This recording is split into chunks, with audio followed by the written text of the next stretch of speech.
നമസ്കാരം. പുതിയ മന്ത്രിസഭ അധികാരമേറ്റു. ആദ്യ ക്യാബിനറ്റും കഴിഞ്ഞു. കുറേ വാഗ്ദാനങ്ങൾ ഒക്കെ പ്രഖ്യാപിക്കുകയൊക്കെ ചെയ്തു. നല്ലൊരു സ്റ്റാർട്ടിംഗ് പോയിൻ്റ് പോലെയൊക്കെ തോന്നിക്കുന്നുണ്ട്. എങ്കിൽ പോലും മറ്റൊരു രീതിയിൽ നോക്കുമ്പോൾ ഈ മന്ത്രിസഭയ്ക്ക് ഒരു മുഖ്യമായിട്ടുള്ളൊരു പോരായ്മ ഫീൽ ചെയ്യുന്ന പോലെ തോന്നിക്കുന്നുണ്ട്. അങ്ങനെ വരാനുള്ള സാധ്യതകളും പ്രവർത്തന മണ്ഡലത്തിലേക്ക് വരുമ്പോൾ കാണുന്നുണ്ട് എന്നുകൂടി ഒന്ന് പറയുന്നതിന് വേണ്ടിയിട്ടാണ് ഈ വീഡിയോയിൽ വന്നിരിക്കുന്നത്. അതായത് ഈ സർക്കാരിന് ലഭിച്ചിരുന്ന ഒരു ഭൂരിപക്ഷം നമുക്കറിയാം.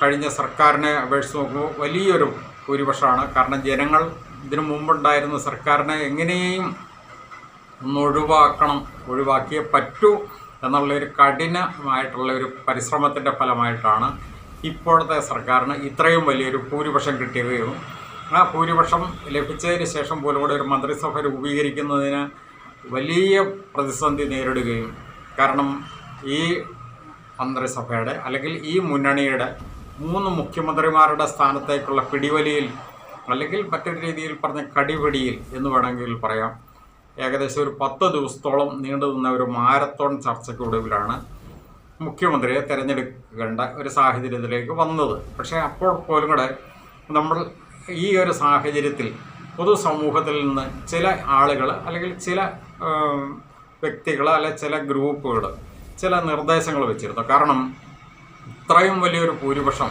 ഈ ഒരു മുന്നണിക്ക് കിട്ടിയപ്പോൾ ആ ജനങ്ങൾ നൽകിയ അതേ ഒരു വിശ്വാസത്തിൻ്റെ അടിസ്ഥാനത്തിൽ ഈ 3 മുഖ്യമന്ത്രി സ്ഥാനത്തേക്ക് മത്സരിക്കുന്നവർക്ക് വേണ്ടിയിട്ട് കൊണ്ടുവന്നിരുന്ന ഒരു ഫോർമുല, ആ ഫോർമുല ഏകദേശം ഇങ്ങനെയായിരുന്നു. അതായത് KC വേണുഗോപാൽ മുഖ്യമന്ത്രിയും, അതുപോലെ രമേശ് ചെന്നിത്തല ആഭ്യന്തരമന്ത്രിയും, ശ്രീ VD സതീശൻ ധനകാര്യമന്ത്രി, ആ രീതിയിലൊരു ഫോർമുല. പക്ഷേ അതിപ്പം പൊതുസമൂഹത്തിൻ്റെ പല അഭിപ്രായങ്ങൾ എല്ലാവരും ഒന്നും അംഗീകരിക്കണമെന്നില്ല. ഏതായാലും അങ്ങനെയല്ല സംഭവിച്ചത്. പക്ഷേ ഇപ്പോൾ ഇവിടെ ഫീൽ ചെയ്യുന്ന ഒരു കാര്യം ഏകദേശം അങ്ങനെയൊക്കെ തന്നെയാണ്. അതായത് ഇപ്പം KC വേണുഗോപാൽ മുഖ്യമന്ത്രി ആയില്ല എന്ന് മാത്രമേ ഉള്ളൂ. രമേശ് ചെന്നിത്തല ആഭ്യന്തരമന്ത്രിയാകുകയും ചെയ്തു. മറ്റൊരു രീതിയിൽ പറഞ്ഞാൽ VD സതീശൻ ധനകാര്യമന്ത്രി എന്നുള്ള നിലയിലേക്കുള്ള കാര്യങ്ങൾ VD സതീശന് അത്യാവശ്യം ആ ഒരു കാര്യത്തിന് അത് നല്ലൊരു കഴിവുണ്ട് എന്ന് തന്നെ നമ്മൾ കരുതുന്നു. ആ ഒരു കാര്യത്തിന് അത് VD സതീശൻ ശോഭിക്കുകയും ചെയ്യുന്നു.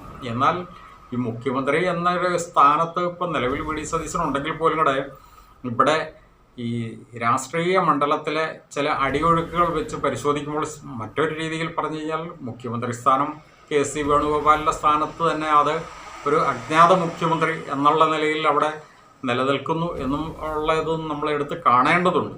ഇപ്പം ഈ കാര്യം പറയുമ്പോൾ പലർക്കും അതങ്ങോട്ട് ഉൾക്കൊള്ളാനോ അംഗീകരിക്കാനൊക്കെ ബുദ്ധിമുട്ടുണ്ടാവാം.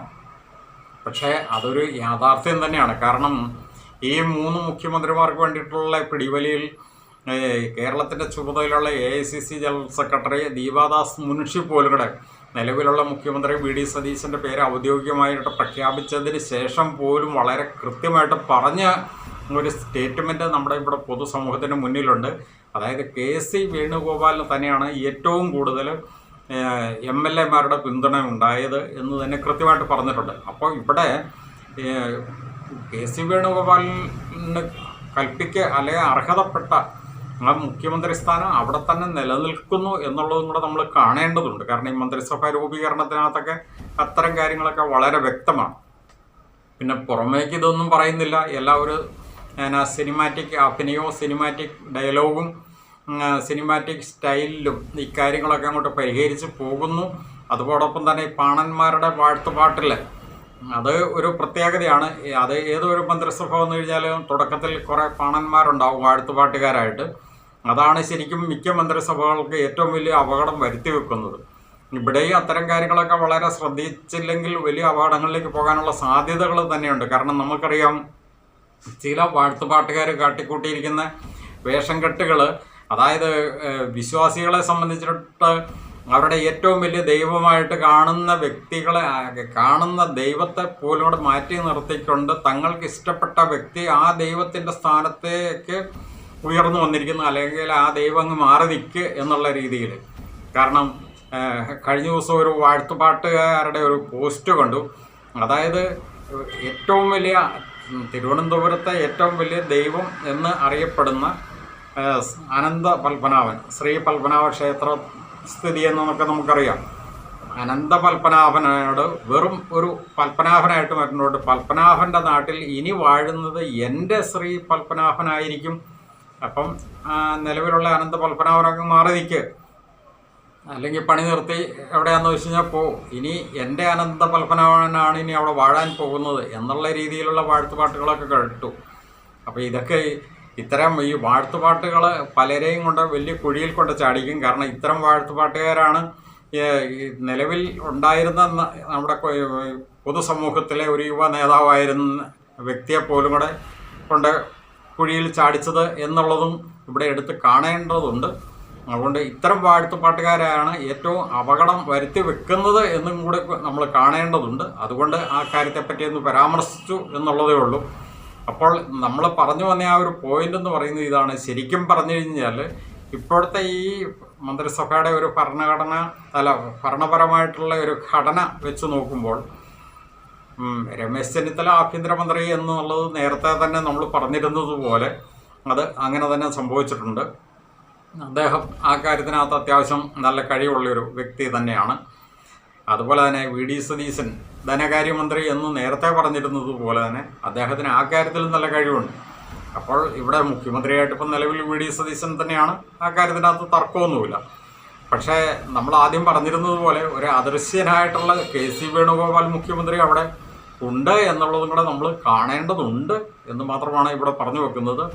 എന്താണെങ്കിലും മുന്നോട്ടുള്ള ഭരണത്തിനകത്ത് ഇത്തരം കാര്യങ്ങളൊക്കെ പ്രതിഫലിക്കാനായിട്ടുള്ള സാധ്യതകളുണ്ട്. കാരണം കേരളത്തിൻ്റെ ചരിത്രത്തിൽ തന്നെ ഏതൊരു മുഖ്യമന്ത്രിയെ എടുത്തു നോക്കിക്കഴിഞ്ഞാൽ ഇതിനു മുമ്പ് ഭരിച്ച് പോയിട്ടുള്ള മുഖ്യമന്ത്രിമാരെ ഏതൊരു മുഖ്യമന്ത്രിമാരെ എടുത്തു നോക്കിക്കഴിഞ്ഞാലും അന്ന് നിലവിലുണ്ടായിരുന്ന MLA-മാരുടെ മഹാഭൂരിപക്ഷം പേരുടെയും ശരിക്കുള്ള പിന്തുണയോടുകൂടി തന്നെയാണ് ആ മുഖ്യമന്ത്രിമാരൊക്കെ ഭരിച്ചിരുന്നത്. ഇപ്രാവശ്യം MLA-മാരുടെ പിന്തുണ ഉണ്ടെന്നുള്ളത് സത്യമാണ്. പക്ഷേ ഈ പറഞ്ഞതുപോലെ ആത്മാർത്ഥമായ പിന്തുണ ആയിരിക്കുന്നില്ല, അല്ലെങ്കിൽ ആയിരിക്കില്ല എന്നുള്ളതും ഓൾറെഡി ഇവിടെ വ്യക്തമാക്കപ്പെട്ടിരിക്കുന്ന ഒരു സാഹചര്യത്തിലാണ് ഇത്തരം ഒരു പരാമർശം നടത്തിയത് എന്നുള്ളതും കൂടെ നമ്മൾ കാണേണ്ടതുണ്ട്. ആ ഒരു കാര്യത്തിലാണ് പറഞ്ഞിരിക്കുന്നത്. ഇനി മുന്നോട്ടാണെങ്കിൽ പോലും കൂടെ അദർശ്യനായിട്ടുള്ളൊരു മുഖ്യമന്ത്രി ശ്രീ KC വേണുഗോപാൽ അവിടെ ഉണ്ട് എന്നുള്ളതാണ് ഇതിനകത്ത് പറഞ്ഞു വെച്ചതിൻ്റെ ഒരു സാരാംശം. ഇതിനകത്ത് വിരുദ്ധാഭിപ്രായക്കാരുണ്ടാവാം, പറഞ്ഞോട്ടെ. പക്ഷേ നമ്മൾ നമ്മുടെ കാഴ്ചപ്പാടിനനുസരിച്ചിട്ടുള്ള കാര്യങ്ങൾ പറഞ്ഞു എന്നുള്ളത് മാത്രമേ ഉള്ളൂ. കാരണം ഈ മാഫിയകളും വാഴ്ത്തുപാട്ടുകാരും പല രീതിയിൽ കൊണ്ടുവന്ന് ഈ മന്ത്രിസഭേനെ കുഴിയിൽ ചാടിക്കാതിരിക്കാനായിട്ടുള്ള കാര്യങ്ങളൊക്കെ പലരും പറഞ്ഞു കൊടുത്തിട്ടുണ്ടെങ്കിൽ പോലും അതൊക്കെ എത്രമാത്രം ഇനിയിപ്പം പ്രാബല്യത്തിലേക്ക് കൊണ്ടുവരും എന്നുള്ളതും വളരെ സംശയത്തോടു കൂടി കാണുന്ന ഒരു വലിയൊരു സമൂഹം ഇവിടെ ഉണ്ട് എന്നുള്ളത് കൊണ്ടാണ് ഇത്തരം കാര്യങ്ങളൊന്നും സൂചിപ്പിച്ചു പോയത്. നന്ദി.